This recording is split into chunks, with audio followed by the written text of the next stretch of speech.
시청자 여러분 안녕하십니까? 네, 오늘 또 심화인TV에서 북한 여성의 인권에 대해서 또 설명하는 시리즈로 나가는 시간이 있기 때문에 그 시간을 한번 가져보려고 합니다. 오늘 또 채널 하나 가지고 있지 않습니까?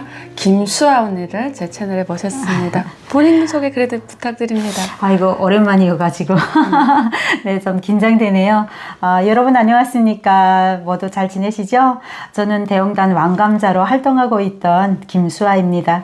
반갑습니다. 뭐 요즘 어떻게 근황 토크 좀 합시다. 요즘 어떻게 지내셨습니까? 얼굴 보기 힘드네요. 잘 지내고 있습니다. 여전히 바쁜 척. 오늘 이 시간은 우리가 북한 여성의 인권에 대해서 한번 같이 얘기해보고자 제가 여기로 찾아오게 되었는데요. 북한에서 여성으로 언니도 한 35세까지 정도 있었으니까 그렇죠. 어찌 보면 가정생활도 해보고 우리가 여성으로 살아가면서 부당한 대우를 받은 경험이 다 있잖아요. 그렇죠. 그거에 대해서 좀 이야기를 하려고 합니다. 일을 하면서 월급 같은 거를 받아본 적이 있어요? 제가 고등학교를 졸업하던 시기가 북한의 97년도 정말 고난의 행군이었거든요.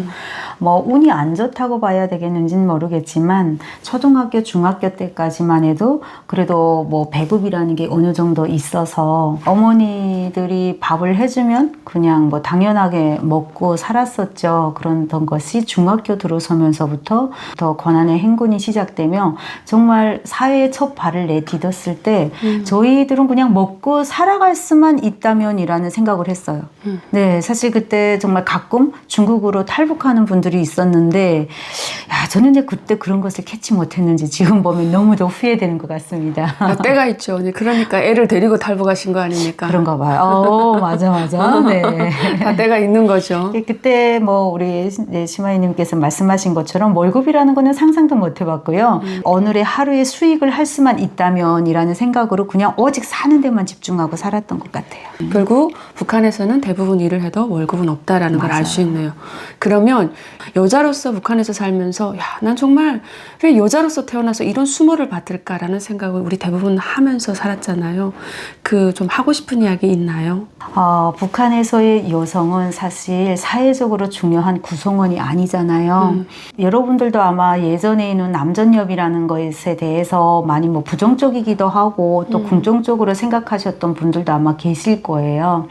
북한에는 노동 수단이 기본이 남자잖아요. 그러다 보니까 남자는 밖에 나가서 김일성, 김정은이 시키는 일을 해야 돼요. 보수가 없어도. 네. 그런데 그 남자의 지위를 아주 낮춰놓으면은 남자들이 자존감이 무너지고 나와서 사회일을 하겠어요.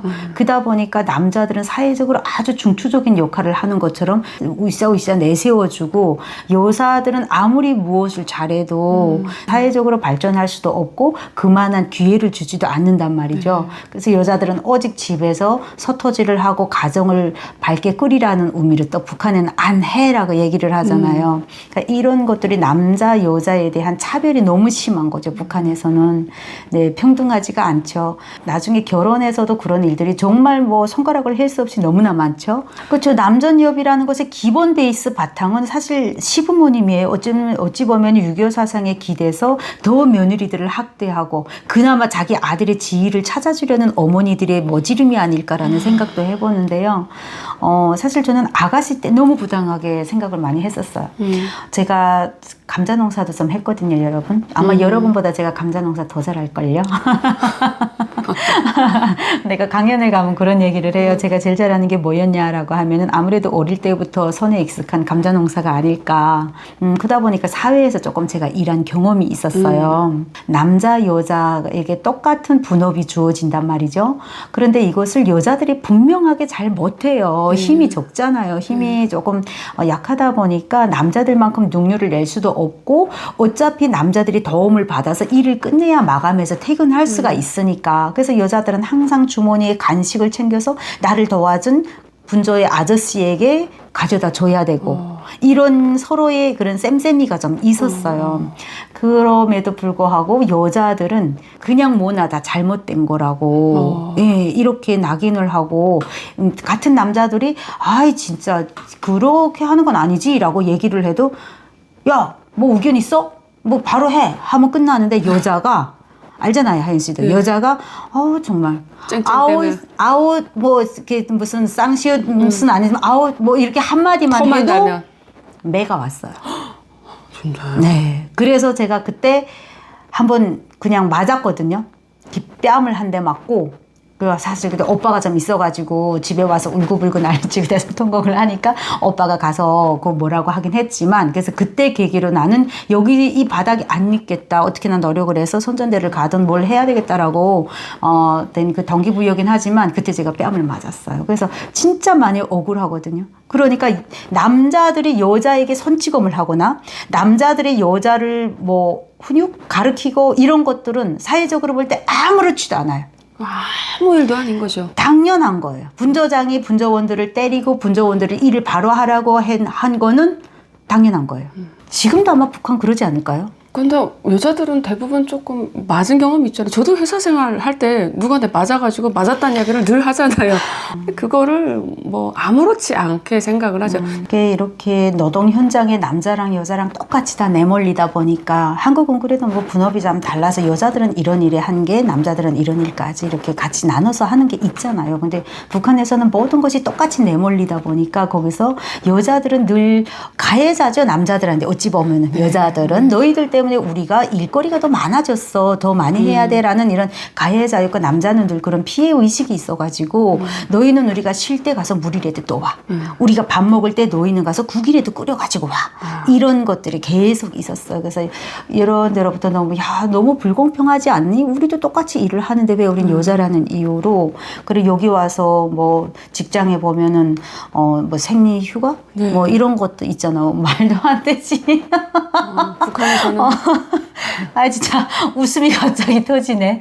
말도 안 되죠. 거기서는 그걸 감추게 꿉꿉하고 그거로 인해서 조금이라도 아랫배가 아프거나 신용을 하는 것 자체도 남자에게 왠지 여자의 그 코스프레를 하는 것 같아가지고 그랬던 기억이 갑자기 납니다. 24살에 결혼을 했어요. 결혼을 했고 정말 철이 없죠. 농장 출신인 것이 싫어가지고 도시남자랑 결혼하고 싶어가지고. 언니 농장 출신이에요? 대웅단 농장 출신인데 그나마 또 도시 안쪽이라서 그래서 도시로. 아니 언니 이렇게 예쁜 사람이 농장에서 농장을 진짜 언니 감자 농사 타령을 왜 하나 했네. 네, 그것이 저희 의지가 아니었답니다. 뭐 그렇긴 농녀죠. 하죠. 그냥 태어날 때부터 농녀로 태어나서 어쩔 수 없었고요. 그래서 도시를 가고 싶어서 결혼을 했고요. 그래서 결혼해서 사실 그냥 시댁에 잘 보이고 평범한 가정에서 살고 싶었죠. 근데 이제 하윤 씨가 말했듯이 저는 정말 많은 일을 했어요. 아이가 금방 생겼어요. 네, 아이를 임신하고 제가 북한의 카카오 장사. 얼음과자, 알죠? 아이스크림. 내가 시집을 갈 때 다른 사람들은 뭐 TV며 뭐 가전제품을 가지고 가는데 나는 카카오 기계를 사가지고 갔어요. 예. 그래도 비쌌을 것 같은데? 비쌌죠. 그래서 사람들이 저거는 무슨 기계노? 그러니까 완전 처음 보는 기계잖아요. 그래서 저건 뭐냐라고 해서 나중에 좀 소문이 났었죠. 야, 그 집에 며느리느냐? TV를 가져오지 않고 카카오 기계를 가져왔다 해서 애기 임신하고 있다만 계속 그 카카오를 만든 거예요. 틀에다 쌀죽을 써서 팥죽을 써서 넣고 뭐 단맛감 감미론 뭐 등등 단맛을 한 향신료여서 계속 맛을 봐서 나 지금 한국에 와서도 아이스크림 안 먹잖아요. 그때 질려가지고. 근데 그걸 만들면서 임신하고 아기 낳고 전 가정 맨날 자지 못하고 그걸 만들고 남편 도시락 싸서 직장 보내고 또 시아버지 시어머니까지 저희는 함께 살진 않았어요. 그런데 맏며느리다 보니까 그러니까 시어머니, 시아버지가 권력도 좀 있었고 잘 살고 해서 저희에게 우전한 형은 아니거든요. 제 경험은. 근데 대신에 이런 말은 한마디 하고 싶어요. 제가 허영심이 있었었나 봐요. 시댁이 잘 살고 도시에 있으니까 나는 시댁에 가면은 편하게 살 수 있을 거야 라는 그런 허영심의 시집을 갔는데 시댁을 가보니 시댁의 돈은 구림의 떡이었고 시댁의 권력은 오히려 나를 거기까지 자기들의 그 눈높이에 맞추기 위한 그 어떤 훈계일 뿐이라는 것을 그때 가서 느꼈어요. 나에게 하나도 도움이 안 됐어요. 오히려 더 힘들었고 그래서 아침에 일어나면 새벽 5시에 일어나서 애기 뭐 기저귀 갈고 애기를 봐주고 그리고 내려와서 장작을 그 추운 겨울에 남편은 자고 마누라가 밖에 나가서 정말 영하 30도에 나가서 마당에서 이렇게 장작을 안아가지고 집에 아파트에 올라와서 불을 떼고 밥을 하는 거죠. 뭐 평소에는 잡곡밥을 많이 먹었어요. 나중에는 좀 이렇게 바뀌긴 했지만 처음에 신혼 때는 잡곡밥을 많이 먹었어요. 그래서 보통 밥하는 시간이 2시간 걸려요. 밥 둥들이고 반찬하고 국 끓이고 그리고 돼지를 2마리 키웠고 무조건 2마리를 키웠어요. 그리고 강아지 개 새끼까지 낳다 보니까 식구가 한 6이 됐었어요. 개 6마리, 그 다음에 토끼 7마리, 그리고 닭도 한 5마리 키웠어요. 그러니까 그 가축을 한 바퀴 돌보려고 해도 1시간이 걸려요. 그러고 나면은 7시 반쯤 되면 남편이 출근해야 되니까 일어났어요. 그럼 몇 시에 일어나는 거예요? 남편은 한 7시 반쯤에 일어나죠. 언니가요? 저는 새벽 5시 무조건. 그렇게 일어나서 혼자서 그 아침을 그렇게 한 3시간 동안 돌아가고 나면은 남편이 7시 반쯤 일어나서 아이들도 한번 봐주고 그리고 빨리 식사해요 라고 하면은 밥 먹어요 하면 남편이 밥상을 펴놓으면 밥 먹고 그리고 남편은 씻고 준비하고 출근하고 내가 싸놓은 도시락을 가지고 출근하고 그러면 아침 일과는 끝. 그 다음에 또 아이를 준비시켜서 타가서를 보내요. 타가서 보내고 오면은 그때 아침에 끓여놓은 돼지죽이 끓어요. 돼지 여물이. 그러면 그걸 들고 가서 돼지죽을 끓이는데 돼지 여물에 북한에서 뭘 넣어요? 산에 가서 들에 가서 풀도 뜯어오고 나달도 곡식도 잡곡도 조금씩 넣긴 하지만 풀? 먹던 음식? 인분을 넣어요. 그냥 먹이는 거 아니고요? 아니요. 북한 그 돼지 여물 이따만하게 그 한 30kg 들어갈 만한 이런 쇠솥에다가 무쇠솥에다가 풀, 곡식, 뚝물 다 음식 찌꺼기 다 넣고 거기다가 인분을 조금씩 다 이렇게 계속 넣어서 끓여서 줬어요. 그러니까 밖에서 끓이는 거죠. 늘 그랬어. 그래서 그거를 내가 27살, 28살 나이에 정말 많이 했네. 그리고 그거를 돼지를 먹이고 개 사려주고 토끼 주고 닭 주고 한 바퀴 돌고 오면 돼지가 그걸 다 먹었어. 그러면 그때 들어가서 돼지굴 청소를 해주는 거야. 그렇게 하면 오전이 끝나잖아요. 한 10시에 끝나요. 그럼 저는 그 김 풀 뽑는 호미를 메고 텃밭을 나가요. 콩 심은 거, 감자 심은 거, 옥수수 심은 거 또 다 풀을 잡고 덜담도 쌓고 뭘 이렇게 서터지 가서 일을 하면 한 오후 1시쯤까지 일을 해요. 그리고 집에 와서 밥을 막 먹고 그리고 수레에다가 화장품 짐을 싣고 시장을 가요. 그래 시장을 가서 장사를 하고 남편은 조금 나보다 빨리 퇴근해서 집에 와서 아이를 타가서에서 찾아서 집에 오면 나는 거진 7시 돼서 날이 어둑어둑해서 짐을 싸가지고 집에 들어와요. 그러면 남편이 찬밥 있으면 데펴주고 없으면 불을 떼놓고 기다려요. 그러면 그때 들어와서 그냥 온선을 호호 녹여가면서 다시 옥수수며 쌀이며 씻어가지고 감자 깎아가지고 또 밥을 하든가 아니면 국수를 데쳐서 그냥 잔치국수를 떼우고 자거나 이렇게 늘 이렇게. 근데 거기서 하나 아이 기저귀는 강에 나가서 얼음물에 나가서 막 이렇게 빨았잖아요. 그래서 그 과정까지 있어야 되죠. 그래서 그런 것을 매일 그냥 쳇바퀴 돌리듯이 정말 하루가 너무 바빴어요. 그리고 저녁에 집에 오면은 아이는 하루 종일 엄마가 떨어져 있으니까 안 떨어지려고 그러죠. 그럼 아이를 등에 업고 밥을 하는 거예요. 방바닥까지 그렇게 닦는 거예요. 그리고 이불을 내리고 이불을 펴면 그 다음 아이는 이부자리 보면 내리겠다 그래요. 그럼 그때 내려놓고 이불에서 눕혀 재우고. 언니 다른 건 몰라도 언니는 행복하게 살아요. 안 행복했어요. 근데 그때는 자식이 커가는 모습, 내가 이렇게 바쁘게 살고 돈을 벌어야 남편에게 권력을 쥐어줄 수 있고 나중에 나도 어느 간부댁처럼 정말 아랫그들이 엉덩이 붙일 날이 있지 않을까라는 그런 희망이 있었죠. 그래서 그런 마음가짐으로 버텼는데 그 가정을 지키지 못한 것에 대한 아쉬움도 많고요. 지금도 살면서. 그래서 저는 그런 생각해요, 여러분. 이혼하고 제가 남편이랑 이혼을 했거든요. 이혼하고 한국까지 오게 됐지만 사람이 나쁜 게 아니라고 봐요. 그 환경, 그 사람을 몰아가는 주위의 분위기가 정말 사람을 그렇게 저이고 학대했다고 생각하거든요. 그 저희 아이의 아빠는 북해서 이제 돌아가시고 없지만 저희에게는 첫 결혼이었고 정말 저에게는 첫 남자였지만 안쓰러움도 많아요. 그래서 우리가 다 한국에서 태어났으면 나 그런 생각 진짜 많이 하거든. 한국에서 내가 만약 젊은 시절을 보냈다면 어떻게 발전했을까? 그리고 지금의 나는 과연 어땠을까라고 생각하기도 하지만 북한에서의 또 그렇게 힘들게 살아왔던 경험이 있어서 또 이렇게 우리가 억척같이 단단하게 우리 생활력을 가지고 살아갈 수 있지 않을까. 여자 일생은 참 고단하다. 북한에 이런 말이 있거든요. 여자하고 마대자루가 둔둔하면 된다.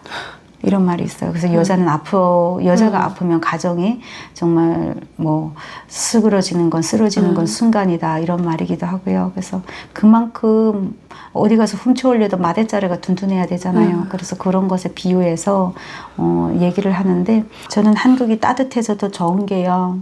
저희 대형자는 백두산이 가깝다 보니까 강물이 얼고 나면은 겨울 같은 때는 뭐 수돗물 전혀 안 나오고요. 전기가 없다 보니까 강물이 얼면 기본적으로 막 두께가 막 70까지 막 될 때도 있어요. 그러면 강에서 저희는 다 이렇게 물을 길어오고 빨래를 해야 되잖아요.